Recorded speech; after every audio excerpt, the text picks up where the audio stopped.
नमस्कार मित्र आणि मैत्रिणींनो, तुमचं स्वागत आहे प्राजक्ता वॉइस या चॅनलवर। आजच्या कथेचे नाव आहे वेडेपणा। कमल येताच कल्पनाने त्याच्याकडे दुर्लक्ष करणे राजीवला आवडलं नाही। पण कल्पनाच्या मनस्थितीची जाणीव कोणाला होती की ती पतीच्या हजेरीत एका अशा व्यक्तीला हसत मुखाने सामोरी जात होती जो एका क्षणात तिच्या सुखी संसाराला पायदळी चिरडून टाकू शकत होता। चला तर मग कथेला सुरुवात करूया। हात तोंड धुवून झाल्यावर राजीव कल्पनासोबत जेवायला बसला। तेवढ्यात मोलकरीण बीना आत आली आणि म्हणाली, साहेब, बाहेर एक गृहस्थ उभे आहेत। ते स्वतःला बाईसाहेबांच्या ओळखीचं असल्याचं सांगतात। तू त्याला सन्मानपूर्वक आत घेऊन का नाही आलीस? ही काय विचारायची गोष्ट होती का? राजीवनं ताटात भाजी घेत विचारलं आणि कल्पनाकडे पाहिलं। कल्पनाला आश्चर्य वाटलं, अंग थरथरल्यासारखं झालं। न कळवता अचानक कोण आला आहे असा प्रश्न तिला पडला। नमस्कार, पाहुण्यांना असं म्हणताच कल्पना गोंधळली। ही व्यक्ती कधी आपल्यासमोर येऊन उभी राहील अशी तिने स्वप्नातही कल्पना केली नव्हती। मंद स्मित करत राजीव कल्पनाच्या चेहऱ्यावरचे विविध भाव काळजीपूर्वक न्याहाळत होता। घरी आलेला पाहुणा कल्पनाच्या परिचयातला आहे एवढंच त्याच्यासाठी पुरेसं होतं। तो सोफ्यावरून उठत उत्साहानं पुढे गेला। त्यानं पाहुण्यांशी हस्तांदोलन केलं आणि त्याला सोफ्यावर आपल्या जवळच बसायला सांगत म्हणाला, ये, तुझं स्वागत आहे। धन्यवाद, पाहुणा बसत म्हणाला। कल्पना अजूनही त्याच्याकडे डोळे विस्पारून पाहत होती। तो उत्साही स्वरात म्हणाला, कल्पना, हे काय ओळख करून देण्याऐवजी मी भूत असल्यासारखे तू माझ्याकडे पाहत आहेस? कल्पनाने ताबडतोब स्वतःवर नियंत्रण मिळवलं आणि हसण्याचा प्रयत्न करत ती राजीवला म्हणाली, राजीव, हा माझा बालपणीचा मित्र आणि महाविद्यालयातील सोबती कमल आहे। तुला भेटून खूप आनंद झाला। राजीव हसत कमलला म्हणाला। आणि हा माझा वकीलपती राजीव आहे, कल्पना कमलला म्हणाली। ओळखतो मी, कमल हसत म्हणाला। तू याला ओळखतोस, पण कसं? कल्पनाच्या हृदयाचे ठोके वेगाने वाढले, तिचा चेहरा फिका पडला। अरे म्हणजे काय? हे काय विचारतेस? कमल हसत म्हणाला। विसरलीस का? तू मला पाठवलेल्या तुझ्या लग्नपत्रिकेवर तुमची नावं होती। अरे मी विसरले, कल्पनाने सुटकेचा निश्वास सोडला। विसरणे ही तुझी खूप जुनी सवय आहे, मला माहिती आहे, कमल म्हणाला आणि कल्पनाने आश्चर्याने पाहिलं। तो हसत पुढे म्हणाला, चहामध्ये साखर किंवा भाजीत मीठ आणि मिरपूड घालायला विसरल्याबद्दल काकूंकडून तुला शिव्या पडायच्या। मित्रांसोबत गप्पा मारताना वर्गात शिकवलेलं तू विसरायचेस आणि नंतर घरी आल्यावर माझं डोकं खायचेस। कल्पनाला कमलचा हा विनोद अजिबात आवडला नाही। त्याने सांगितलेल्या प्रत्येक गोष्टीचा तिच्यावर खोलवर परिणाम होत होता, पण प्रत्यक्षात ती राजीव समोर तिच्या चेहऱ्यावरचे हावभाव नियंत्रित करण्याचा अपयशी प्रयत्न करत होती। आपल्याला आयुष्यात एवढी मोठी परीक्षा द्यावी लागेल याची कल्पनाही तिने कधी केली नव्हती। कल्पना, असं वाटतंय की कमलला तुझ्या सवयी चांगल्याच माहीत आहेत, म्हणूनच तू त्याला जेवणाचं आमंत्रण द्यायला विसरली होतीस का? राजीवनं हसत विचारलं। तू हिच्या बालपणीचा मित्र आहेस, त्यामुळे तू इथंच राहा। तुझी बॅग कुठे आहे? कमल म्हणाला, बॅग बाहेर टॅक्सीमध्येच आहे, मी टॅक्सीचे भाडे देऊन बॅग घेऊन येतो। दोघे न जाणो का पण कमलला चिडवायची संधी शोधत होते। कल्पनाला तिने केलेल्या त्या चुकीची खूप लाज वाटत होती। सोबतच आपल्या जीवावर बेतले जात असताना राजीव त्याला घरी राहण्यास सांगत असल्यामुळे तिला राजीवचा राग आला। ते दोघे आपल्याला चिडवण्याची संधी शोधत आहेत। मनातील चिडचिड, भीती आणि लाजेची संमिश्र भावना दूर व्हावी म्हणून ती तिथून गुपचूप उठली आणि कमलसाठी खायला आणायला स्वयंपाकघरात गेली। कंपनीच्या कामानिमित्त मी दिल्लीला आलो होतो। अचानक मला आठवलं की कल्पना ही दिल्लीत राहते, त्यामुळेच मी इथे आलो, कमल जरा जोरात म्हणाला आणि टॅक्सीचे पैसे द्यायला गेला। खाण्याचे पदार्थ टेबलावर ठेवताना कमलने राजीवला सांगितलेले हे शब्द ऐकताच कल्पना अचानक थांबली आणि तिचे घाबरलेलं हृदय आणखी वेगाने धडधडू लागलं। ती खूप अस्वस्थ झाली। कमलला इथे येण्याची काय गरज होती? त्याला दिल्लीत राहायला कितीतरी सुंदर जागा मिळू शकल्या असत्या। मी कमलचं काय बिघडवलं होतं की तो माझ्या शांत जीवनात वादळ बनून आला आहे? अनेक प्रयत्नानंतर मी ती गोष्ट विसरण्यात यशस्वी झाली होती। आता मला पुन्हा त्याच वेदनादायक परिस्थितीतून जावं लागेल। कमलमुळे राजीवला कधीही माझ्या पूर्व आयुष्याची माहिती मिळू शकते, मग त्याच्या हृदयात आज जशी मला जागा आहे तशीच जागा मिळू शकेल का? माझं सुखी वैवाहिक आयुष्य विषारी भूतकाळापासून सुरक्षित राहील का? तेवढ्यात कल्पनाला राजीवचा आवाज आला। कमल आला होता। राजीव म्हणत होता, तू खूप छान केलंस, या निमित्ताने तुला भेटण्याची संधी मिळाली, नाहीतर आपण कधी भेटलो असतो की नाही कोणास ठाऊक। पण तू आमच्या लग्नाला का आला नाहीस? तुमचं लग्न जूनमध्ये झालं होतं आणि त्या दिवसात महाविद्यालय बंद असल्यामुळे मी माझ्या घरी बाजपूरला होतो। कल्पनाने मला लग्नाचं आमंत्रण दिलं होतं, पण माझ्या आईचं हृदयविकाराच्या झटक्याने निधन झाल्यामुळे मी लग्नाला येऊ शकलो नाही. कमलने उत्तरादाखल सांगितलं. माफ कर, हा विषय काढून मी उगाचच तुझं मन दुखावलं. राजीव खेदाच्या स्वरात म्हणाला. काही हरकत नाही. माझ्या मते निधन झालेल्यांच्या आठवणीत अश्रू ढाळणे म्हणजे भावुकतेशिवाय दुसरं काही नाही. कमल पूर्वीप्रमाणेच सहजतेनं म्हणाला. चला जेवायला, जेवण थंड होईल. असं सांगत कल्पनाने त्यांच्या संभाषणात व्यत्यय आणला. कल्पनाला पाहताच राजीवच्या ओठांवर पुन्हा खोडकर हसू उमटलं. अरे वा, स्वयंपाकात पारंगत झालेली दिसतेस. ही सर्व राजीवची कृपा दिसते. कमलने मटर पुलावचा पहिला घास खात म्हटलं. नाही भावा, मी वकील आहे, आचारी नाही, राजीव हसत म्हणाला. हे ऐकून कमल तर हसलाच, पण घाबरलेली आणि अपराधी भावनेने घेरलेली कल्पनाही क्षणभर सगळं विसरून हसली. पण पुढच्या क्षणी ती पुन्हा गंभीर झाली. जणू हसून तिने गुन्हा केला होता. जेवणातील प्रत्येक पदार्थाचा पहिला घास घेताच कमल त्या पदार्थांच्या चवीचं कौतुक करायला विसरला नाही. कल्पनाला आजही आठवत होतं, जेव्हा कधी त्याला चविष्ट खायला मिळायचं तेव्हा तो स्तुती करायचा. विचारात हरवलेल्या कल्पनाला कमलला धन्यवाद म्हणायचंही सुचलं नाही. जेवण झाल्यावर राजीव आणि कमल बाहेर बाल्कनीत खुर्च्यांवर बसले. बीनाला कमलच्या गेस्टरूममध्ये राहण्याची व्यवस्था करण्याचे आदेश दिल्यावर कल्पनाही बाहेर आली. तिघांनी तिथेच कॉफी घेतली. दिवाणखान्यात रात्री उशिरापर्यंत गप्पा सुरू होत्या. राजीव कल्पनाला सतत चिडवत होता. संधी मिळाल्यावर कमलही मागे राहिला नाही. कल्पनाला समजू शकलं नाही की ते दोघे तिला असा त्रास का देत आहेत. औपचारिकता आणि सभ्यतेच्या दडपणाखाली तिला त्या दोघांबरोबर बसून राहण्यास भाग पाडलं.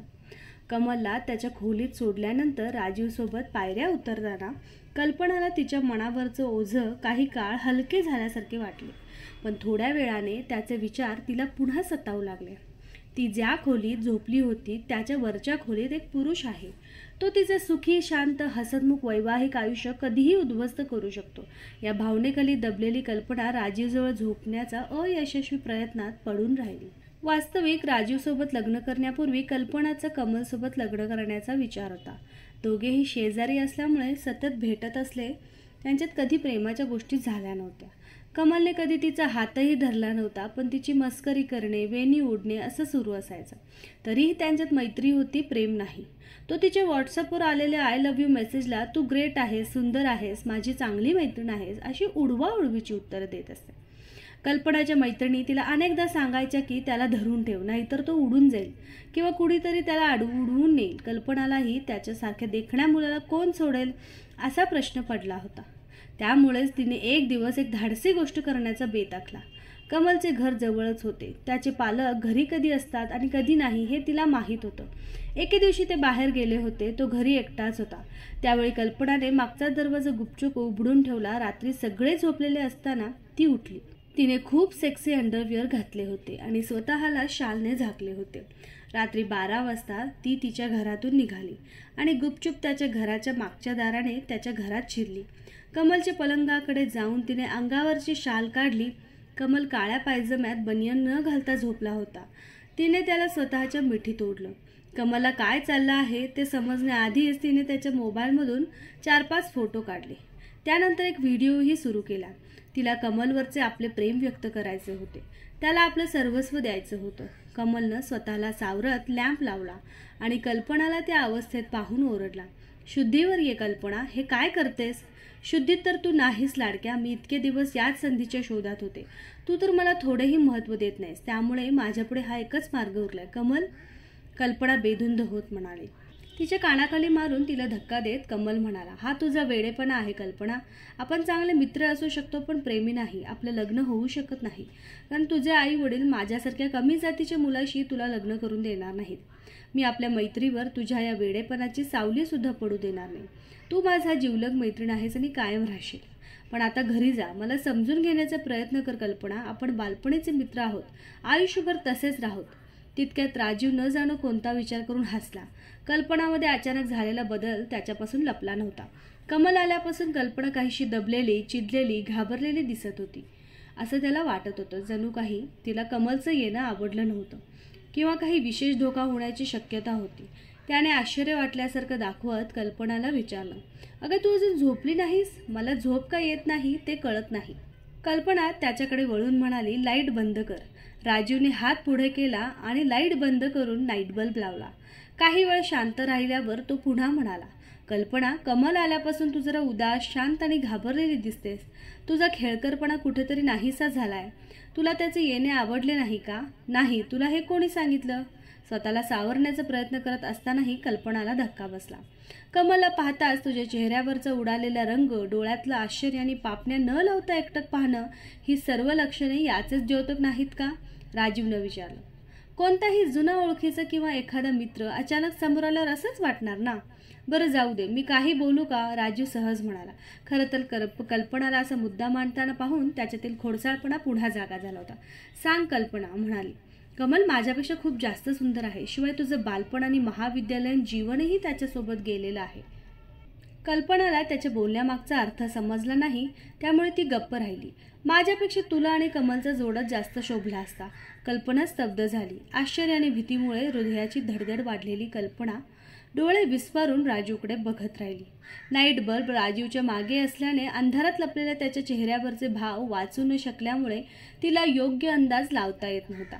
याला पतीचा खेळकरपणा समजायचा की स्पष्ट वक्तेपणा, की मग आपल्या आणि कमलच्या भूतकाळातील नातेसंबंधांवरचा राजीवचा टोमणा, हेच तिला समजत नव्हतं. पुन्हा एकदा ती भीती, संशय आणि अपराधीपणाच्या विचित्र अवस्थेत अडकली होती. राजीवला तिचा आणि कमलचे पूर्वीचे संबंध समजले असतील तर पुढं काय होईल, या नुसत्या विचारानेही तिच्या अंगावर काटा आला. तिचे संपूर्ण शरीर थरथरू लागलं. नाराज झालीस का? राजीवनं विचारलं. त्यानंतर तिच्या चेहऱ्यावर पडणाऱ्या बल्बच्या अंधुक प्रकाशात तिच्या डोळ्यात पाहण्याचा तो प्रयत्न करू लागला.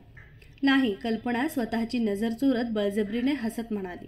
ठीक आहे, झोप आता, रात्र बरीच झाली आहे. हो, असं म्हणत राजीवने पापण्या मिटल्या. तो कधी गाढ झोपी गेला ते कल्पनाला समजलं नाही.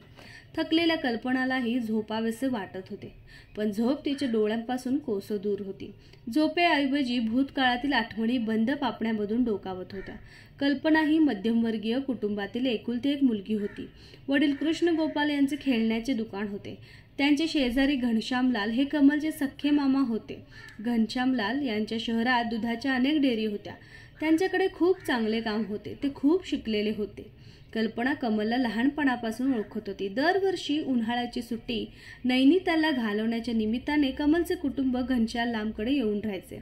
दोन्ही घरांना एकच अंगण होतं. कमल इतर दोन भाई बहिणी एकत्र लपाछपी खेळत. ती त्यांच्यासोबतच खेळायला बसायची. जिथे कमल आणि तिचे लहान भाऊ बहीण झोपायचे, ती न लाजता त्यांच्यासोबत जाऊन झोपायची. काही दिवसानंतर कमलने कल्पनासोबतच महाविद्यालयीन जीवनात पदार्पण केलं. कमलच्या मामा मामीला मुलं नसल्यामुळे त्यांनी कमलला हॉस्टेलमध्ये न राहता आपल्याजवळच राहण्यासाठी तयार केले. दोघे एकत्र महाविद्यालयात जायचे, एकत्र घरी यायचे. त्याचे वडील आणि कमलच्या मामांचे घरोब्याचे संबंध असल्यामुळे महाविद्यालय किंवा घरी कमल आणि कल्पना एकमेकांना बिनधास्त भेटू शकत होते. अनेकदा कल्पनाची आई तिच्या वडिलांना दबक्या स्वरात म्हणायची, बघा, दोघांची जोडी किती छान दिसते. पण कल्पना त्यावेळी जाणती झाली होती. आईच्या या विधानाने तिच्या मनातील कमलबद्दलचा आपलेपणा आणखीनच दृढ होत गेला. कमल आपलाच जीवनसाथी बनेल यावर तिला पूर्ण विश्वास होता. पण तिला आईच्या पण असे बोलण्यामागचा अर्थ समजू शकला नव्हता. BA ची परीक्षा संपताच कमल मामा मामीचा निरोप घेऊन आई वडिलांच्या घरी गेला. निघताना त्याने तिला वचन दिलं की तो लवकरच आपल्या कुटुंबासह परत येईल. कमल गेल्यानंतर पहिल्यांदाच कमलशिवाय नैनितालच्या प्रत्येक गोष्टीचं आणि ठिकाणाचं आकर्षण मावळल्यासारखं तिला वाटू लागलं. ती स्वतःला अस्तित्वहीन समजू लागली होती. तिसऱ्या दिवशी तिला कमलचं पत्र मिळालं. पत्र वाचताना तिच्या चेहऱ्यावरचं दुःख वाढत गेलं. कमलनं लिहिलं होतं, आईची प्रकृती अस्वस्थ असल्यामुळे त्यांचं कुटुंब यावर्षी नैनितालला येऊ शकणार नाही. दिलेले आश्वासन पूर्ण करू न शकल्याची खंतही त्याने व्यक्त केली होती.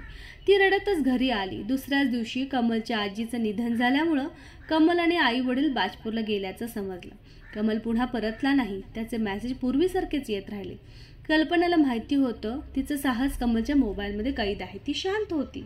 काही दिवसांनी जेव्हा तिच्या आई वडिलांकडे कल्पनासाठी राजीवचं स्थळ आलं, त्यांनी लगेच होकार दिला. कमलला आमंत्रणही पाठवलं. कमल पत्रात आधीच्या कोणत्याही गोष्टीचा उल्लेख नाही हे पाहून तिने अचानक थंड मनाने विचार केला की प्रत्यक्षात ती कमलबद्दलच्या गैरसमजाची शिकार झाली आहे.